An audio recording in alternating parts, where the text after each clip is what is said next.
Ketua Majelis Ulama Indonesia Kecamatan Tanete, Riatang Timur, Sulawesi Selatan meninggal dunia saat berceramah di masjid. Sebelumnya, korban terlihat segar bugar saat ke mimbar.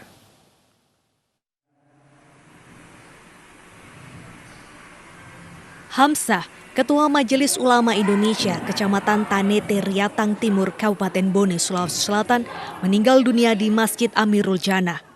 Korban terjatuh ketika menyampaikan ceramah pada pembukaan bimbingan penyelenggaraan jenazah. Sebelumnya korban terlihat segar bugar saat ke mimbar. Bahkan sebelum acara dimulai, Camat Tanete, Riatang Timur sempat berbincang dengan almarhum. Secara penglihatan tadi, kami lihat beliau masih sehat. Malah informasi tadi dari warga bahwa tadi subuh masih sempat jadi imam di masjid. Jenazah korban dibawa keluarga ke rumah duka dan dimakamkan kemarin sore. Dari Kabupaten Bone, Sulawesi Selatan, Indra Maya, iNews melaporkan. Untuk informasi lain, pemirsa, rencana pemerintah memungut pajak atas sembako menuai polemik dan penolakan. Tepis isu yang berkembang, Menteri Keuangan Sri Mulyani turun berbelanja ke pasar tradisional sambil berinteraksi dengan para pedagang.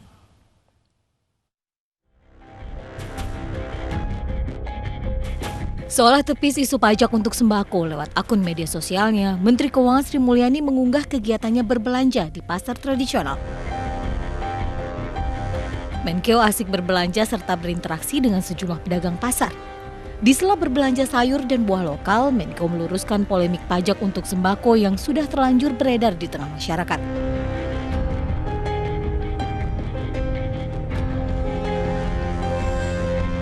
Sebelumnya beredar kabar bahwa pemerintah akan memungut pajak untuk sembako.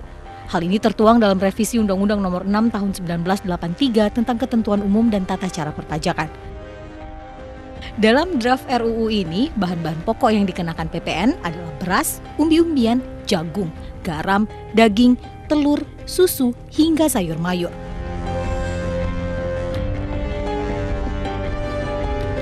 Melalui Direktur Jenderal Pajak, Kemenkeu meluruskan bahwa sembako yang terkena pajak adalah sembako yang bersifat premium.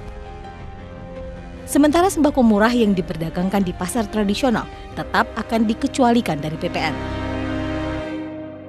Yang dijual di pasar tradisional, ya. Nah, ini tentunya tidak dikenakan PPN, gitu. Ya. Akan berbeda ketika sembako ini sifatnya premium, ya, sifatnya premium. Terkait dengan tarif, ya, tentunya saya tidak bisa mendahului karena ini masih ada pembahasan, ya, masih ada pembahasan yang harus sama-sama kita ikuti, ya. Hingga kini draft revisi Undang-Undang Ketentuan Umum dan Tata Cara Perpajakan belum diterima dan dibahas DPR. Menteri Keuangan akan menjelaskan lebih rinci terkait materi revisi saat dibahas bersama DPR yang menurutnya akan fokus pada pemulihan ekonomi. Dari Jakarta, Tim Liputan iNews melaporkan. Jelang Hari Raya Idul Adha, ratusan ekor sapi tiba di Pelabuhan Kumai, Kota Waringin Barat, Kalimantan Tengah. Setelah dipastikan kondisi kesehatan, ratusan sapi ini diangkut untuk didistribusikan ke sejumlah kabupaten di Kalimantan Tengah.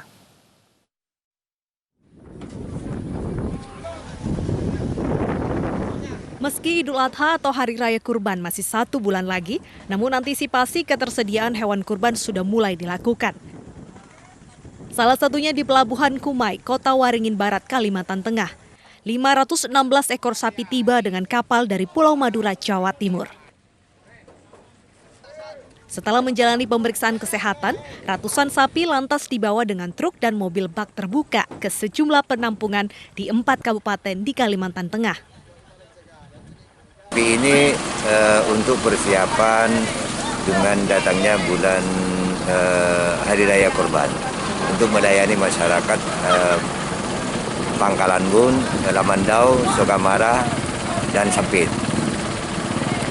Selama sepekan ini sudah ada berapa sapi sudah yang tiba di Pelabuhan Kumai? Dalam minggu ini tertotal 516. Menjelang Hari Raya Idul Adha, pasokan sapi ke sejumlah kabupaten di Kalimantan Tengah meningkat hampir 200% dibandingkan hari biasa. Rencananya untuk memenuhi kebutuhan hewan kurban, 1.500 ekor sapi akan kembali didatangkan dari Pulau Madura.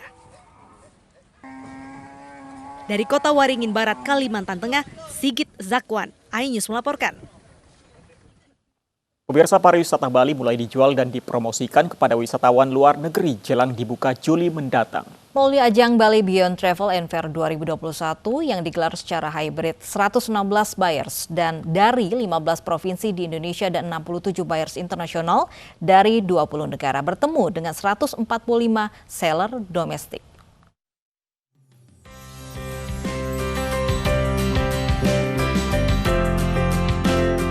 Bali Beyond Travel and Fair 2021 menjadi salah satu ajang dalam menggiatkan kembali sektor pariwisata dan ekonomi kreatif, sekaligus mempromosikan destinasi wisata Indonesia, baik untuk pasar domestik maupun internasional. Tidak terkecuali bagi Bali, yang akan membuka diri bagi wisatawan asing Juli mendatang. Digelar secara hybrid, ajang ini ditargetkan dapat meningkatkan kunjungan wisatawan ke Bali dengan memperoleh nilai transaksi hingga 3,7 triliun rupiah. Ya, ini awalan ya, dan kita harapkan justru BBTF ini pembuka jalan.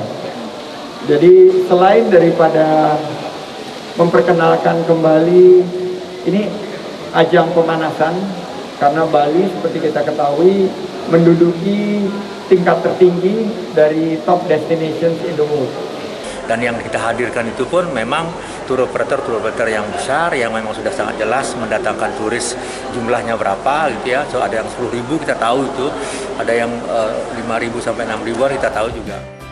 Kegiatan ini diikuti oleh 116 buyers dari 15 provinsi di Indonesia dan 67 buyers internasional dari 20 negara. Sementara ada 145 seller domestik dari 14 provinsi yang berpartisipasi. Dari Badung, Bali, Agus Alit, iNews melaporkan. Pahlawan bulu tangkis Indonesia Markis Kido dimakamkan siang ini di TPU Kebon Nanas, Jakarta Timur. iNews yang akan kembali sesaat lagi. Tetap bersama kami.